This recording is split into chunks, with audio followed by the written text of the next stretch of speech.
of new approaches to these questions across the presentations today. What would you single out as an issue or two that you think everybody was touching? I think for me, everything coalesced around the theme of tradition. And in the morning's talks, particularly in the ones where we were thinking about Romare Bearden in the context of Black classical receptions, all of us in our different ways tried to engage with the complex history of what tradition and imitation mean within the Black American and Black diasporic history. Whereas it was refreshing in a different way this afternoon to see Bearden being contextualized in terms of the tradition of oral poetics and musical composition back to Homer, in terms of artistic composition in an art historical perspective, and then in terms of the translation, how a translator enters as an agent and retells Homer, in this case, in her own words. So I think very much tradition was a continuity, and worrying about the politics of tradition and adaptation in the first part, but then thinking freely about the possibilities of tradition for original innovation in the second part. Bearden is pulling at Homer. He's not just invoking the royal or the religiously sacred thing. He wants to hand it to you, but he's going to hand it back to you quite different. I mean, I'm restating some things that you said about how he wants tradition, but let me say, I was reading, there's one writer, writing in Latin, who writes about emulatio. You invoke the model, but you're not its slave. And I think Bearden he knows you can see. He names it in the title in case you miss it. But he's moving beyond it. Yeah, I think sort of emulatio, the sense of competitive striving, which is one of a number of different classical models for thinking about the relationship of later writers within the tradition.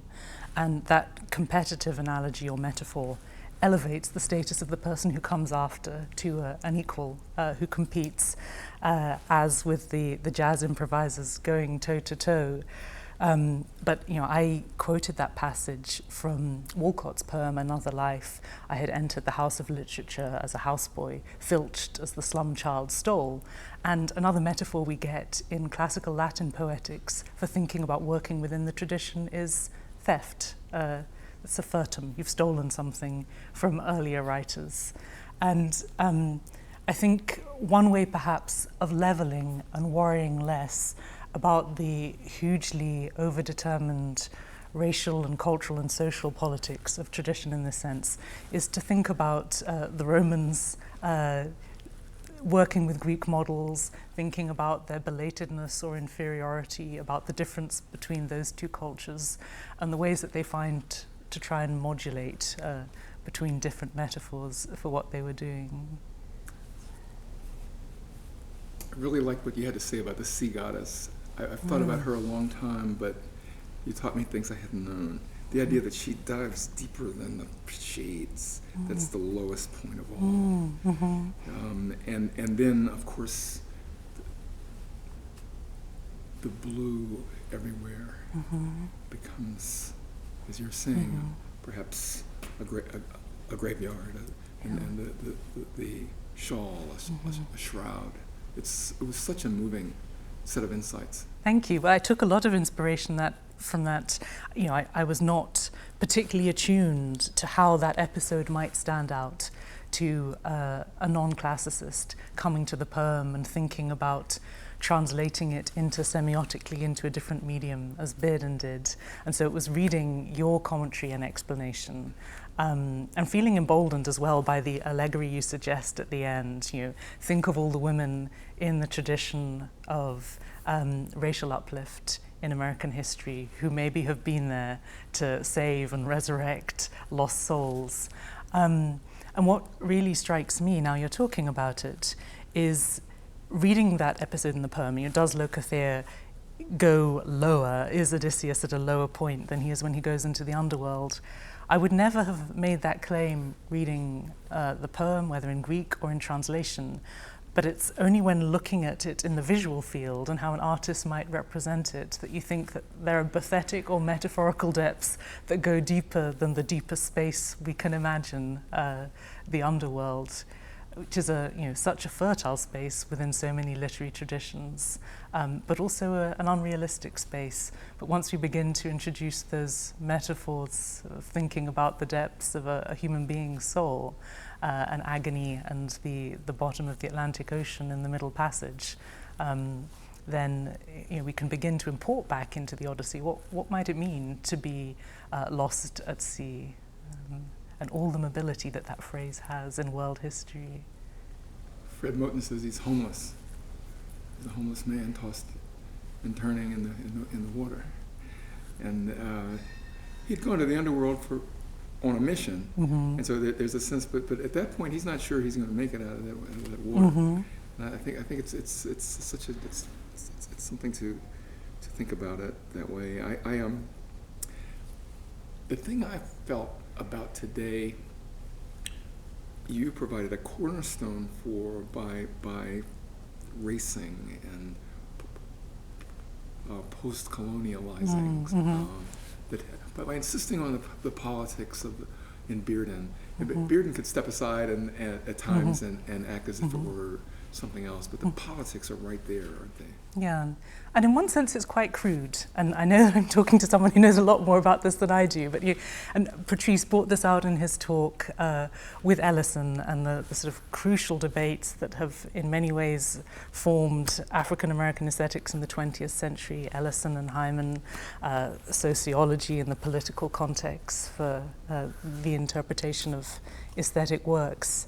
But for me, when I've been teaching Black classical receptions, I've very deliberately with the students had weeks in which we look at the biographies and the educational careers of some leading figures, often who are not renowned as artists, but we look at Anna Julia Cooper, and we look at William Sanders Scarborough, and we look at Mary Grace Terrell, and the way in which their encounters with classics in the classroom played such a huge part of their self-definition, but also how those erased encounters.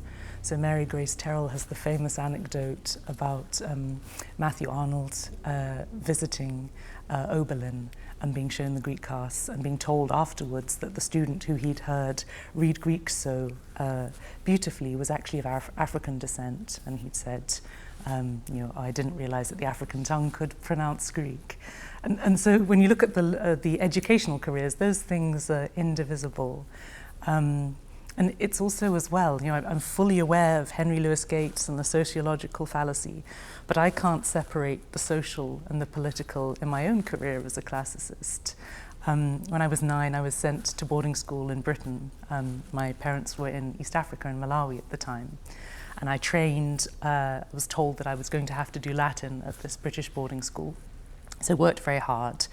And I saw it in a way as the key to this British school and British society, that coming from Africa, I must know the classics to prove my right to be there.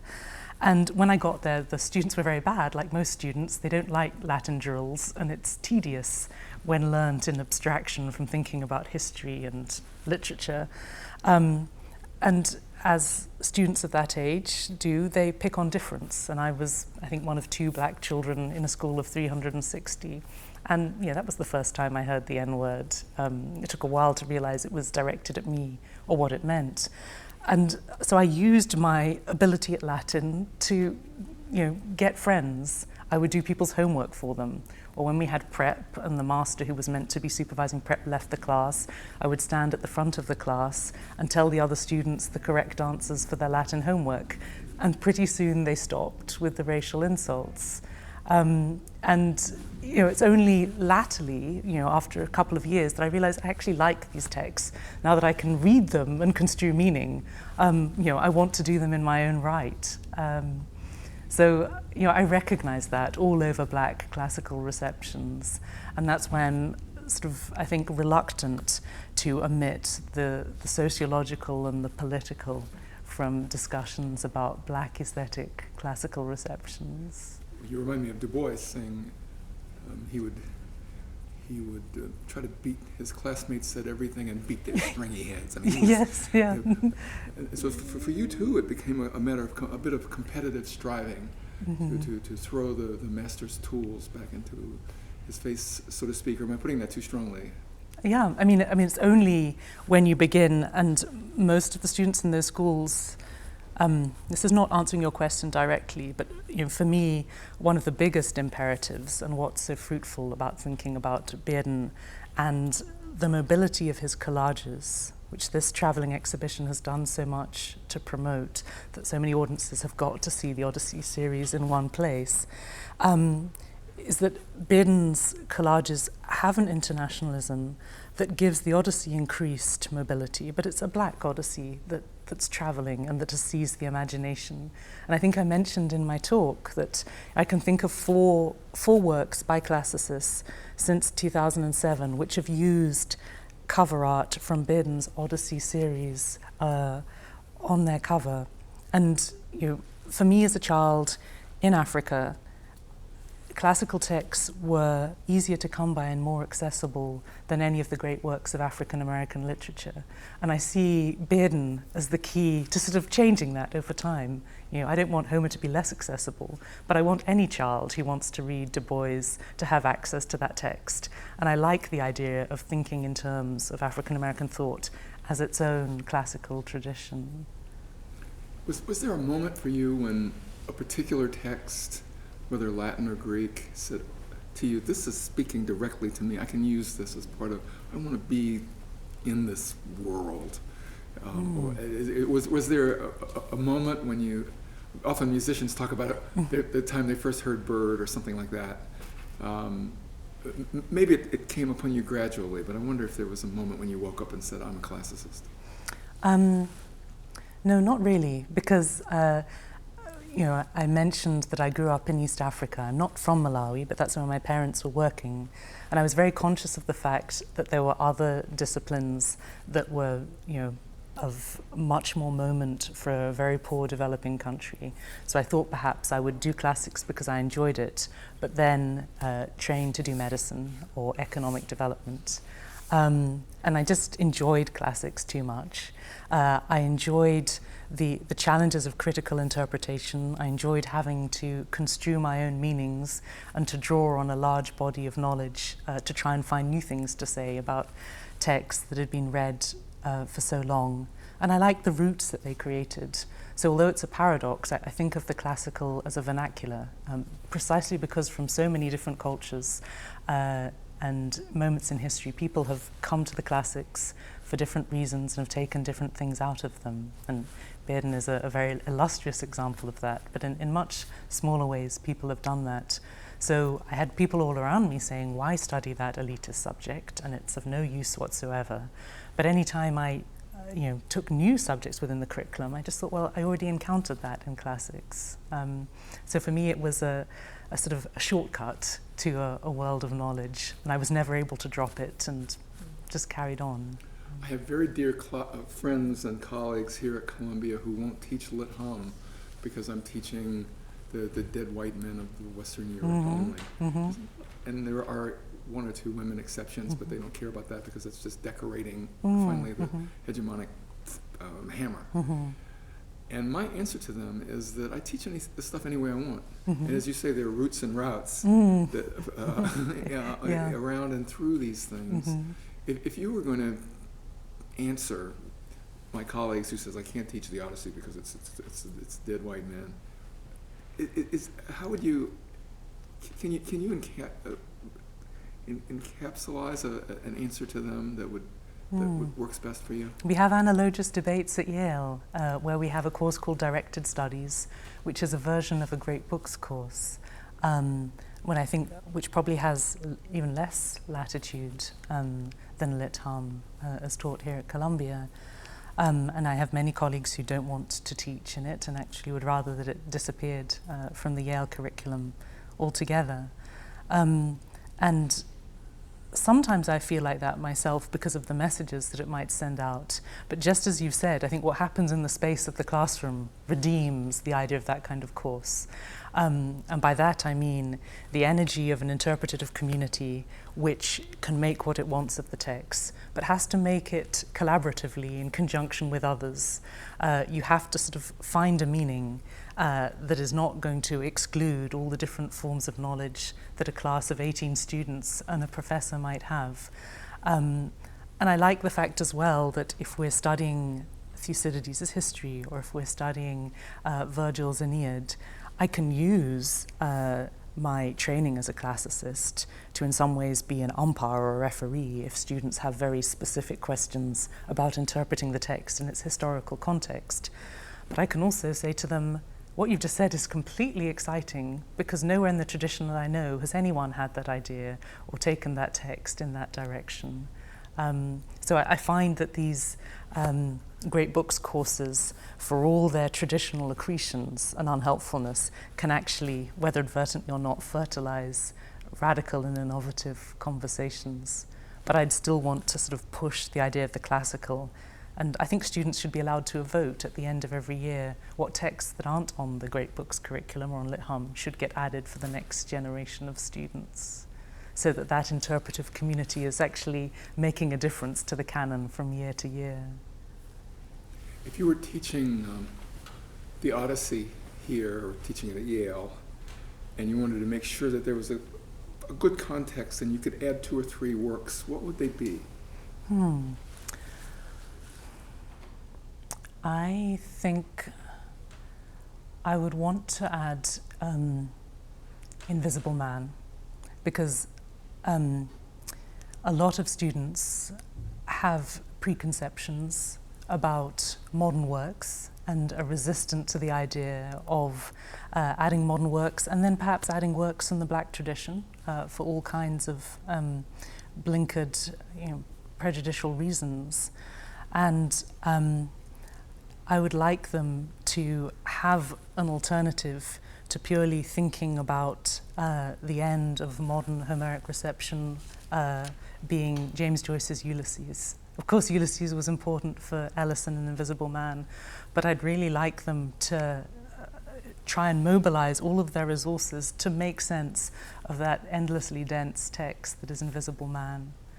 I'd love students to read maybe adaptations from African drama of the classics, perhaps John Carney, Winston Schoner and Atol Fugard's The Island, or maybe Ola Rotimi's The Gods Are Not to Blame. Because it's very exciting if you have a classroom of students and you're told Ola Rotimi, this Nigerian play, was produced in 1968 at a dramatic festival based in some way on Sophocles' Oedipus Rex. And students who've read Oedipus Rex only want to interpret the play through that lens. And then you might have African students in the class who say, look, we read this at school in Nigeria or in Ghana, and we didn't know it had anything to do with Sophocles, and here's what we made of it. And that's, I guess, back to the phrase I was using from Judah Lynn Ryan, the democracy of narrative participation, but the democracy of interpretative participation in the classroom. It's wonderful. One thing that kept coming up, and I'm not going to keep you long, but one thing that came up all day today was this question of fragmentation as something, blowing things apart, holding them together, weaving and unweaving and reweaving. How do you address that question? Let me preface that by saying when Toni Morrison was here, she was saying it's not right to say that Romi's works were fragmented; they're layered. Each one of us has all these different identities, and these are layered, overlapping. Some of it is torn away, and we're not sure. And the community is the same way. And to my mind, that's part of that's part of it. But I wonder where you land on this question of. I know you don't want to disagree with Toni Morrison too sharply, but maybe you do. Not fragmented, but layered. I mean, there's nothing. Layering can be quite neutral, but it all depends on the context. If I one of the ways, since I was talking about the post-colonial this morning, I sometimes think about the classics or works from previous traditions and what modern artists do to them as a form of the past colonial. You territorialize the past and you appropriate it and you invade it for your own ends. There are lots of metaphors in translation theory about invasion. And layering in that sense could be smothering and suppressing. So for me, there's not that much difference whether you choose to describe the violence in terms of fragmentation or in terms of layering. What determines whether or not it's benign or violent or helpful or constructive or additional rather than subtractive, that contrast that Bridget Moynihan gave us, is the end and what difference it makes to the tradition with what you do with it. And I guess layering perhaps is more constructive because it leads to an additional model, that Homer's there with difference, with an extra dimension if we think in terms of layering. But in all the talks that talk about fragmentation this morning, we all put the emphasis, I think, on fragmenting and putting back together again. So that can still be a constructive model as well.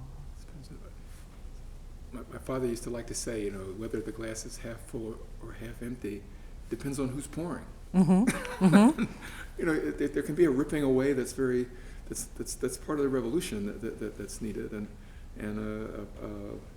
as you say, a layering that will smother you. Mm-hmm. Yeah. For me, one of the most constructive things about coming to work and teach in the US has been the sort of complete shattering or undermining of any misplaced complacency I might have had as an expert or an instructor in standing in front of classrooms and thinking they all know so many texts and they have so many cultural references in common that I don't know, and having to try and learn those and intuit them from what the students say in class. And I think that's a great model, and again it's something that Bearden shows the way.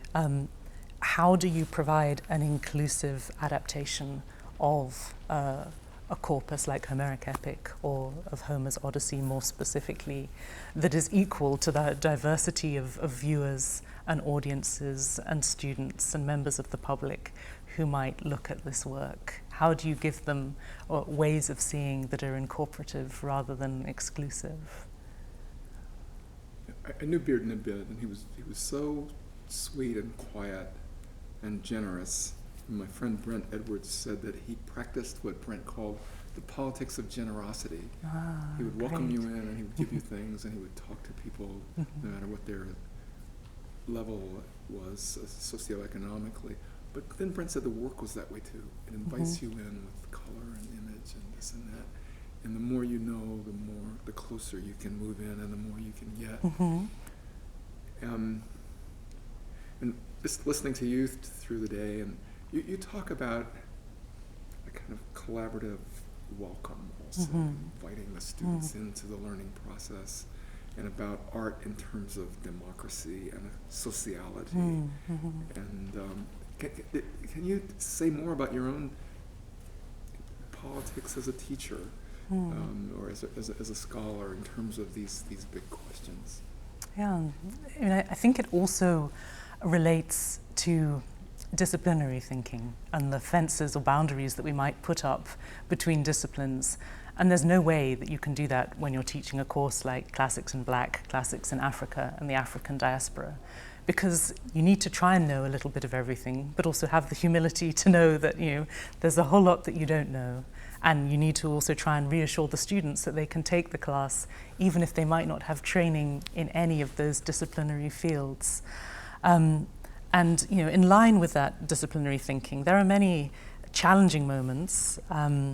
If you're looking at Walcott's Omeros, if you're looking at Ellison's Invisible Man, where students in the class have all kinds of problems with gender. You're talking so much about racial prejudice and discrimination and the ways in which these authors try to navigate, challenge, reject, overthrow and resolve the complex racial histories of America and the Caribbean. And then students will say, well, what about gender in Ellison? Why does he treat women in this way? Why does he depict women in this way? does black masculinity and the black masculine artist, is that its own struggle, and do we exonerate what we might feel, for female students in the class are disrespectful and unhelpful ways of representing women characters. And I had a breakthrough listening to Sheila Monahan's talk on the different women poets adapting the Odyssey that she presented this afternoon, because it struck me that some lines from Paston's poem actually recur in Derek Walcott's The Odyssey, a stage adaptation. And I thought, in some ways, our racing and our gendering of authors in the classroom creates a blind spot. And I'm so struck by Anna Julia Cooper's remarks about the failure to represent the experience of the black woman in the tradition of letters is like walking around with one eye, or walking around maimed or limp. But then I thought, well, if I went back and read Walcott again, more alert to ways in which he might be alluding to women poets, I'd have a sort of a different version to present to the students. So there are all kinds of prisms, and always trying to use the models of diversity in the text to sort of question one's own assumptions. Ellison read at the 92nd Street Y about maybe 5 years before his death. And somebody asked him if he was Invisible Man, or was he more True Blood, or was he more the Reinhardt? And Ellison said, of course, I'm all of them. And then the woman stood around and said, are you True Blood's daughter? What about her? What do you have to say about the way she felt about things? And Ellison was dumbfounded for a moment. And he said, yes, I'm her too. And she said, really? And it sort of hung in the air. Thank you for telling me that. Yeah, I'll take that back to the students. That's a great vignette. We're going to use this as a teaching instrument, and we're not sure whether it'll be a MOOC, so-called classroom. But is there? I have 10 more questions for you, but I'll talk to you over dinner, I hope. But is there something further that you want to say in a situation where you might have a wide audience on these topics of Bearden or the Odyssey? You need not, but I wonder if it's something that you didn't get to say yet. Yeah, I think one of the things that I got so much from reading your Romare Bearden, A Black Odyssey, and that I got from looking at the collages presented en masse together, was the sheer possibilities that Bearden liberates through his collages. The space in a single collage to put together elements that are recognizable in different ways to different viewers from different traditions, and then also the space to invent and interpret them as we will, and to move around and make connections. For me, regardless of thinking specifically about Bearden as an interpreter, reader, improviser of the Homeric epics, I'd urge anyone interested in Bearden to spend time with his collages and to think about them as a pedagogical model, as well as works within an art historical tradition and works within a tradition of reception. I gave a talk on jazz and something about it and how jazz can do this and do that. And George Lewis said, jazz enables. I think Bearden's work, and maybe all art work that's worth its salt, opens these doors. It enables so many conversations. I had someone from Asian studies say, "Oh, she looked at the work and she said, it's all basically Chinese." She saw calligraphy everywhere, especially in the Iliad drawings. But she said the way Bearden makes the horizon showed study of Chinese calligraphy. And I went back to his archive, and there it was, a whole wall of calligraphy. That's fantastic, because what was scratching at the back of my mind today was when I was alluding to interpretations of Bearden that salute his diasporic modernism, was the limits of diaspora and the extent to which we could push Bearden's networking of different cultures to encompass the globe as we know it. And I was troubled by thinking, well, how would I make connections with Asian cultures, Near Eastern and Far Eastern, and so I'm inspired to hear that, and that's why I started, with a poem thinking about an explorer in the Antarctic, to sort of think about the limits of relationality and translatability, both for Bearden and for Homer.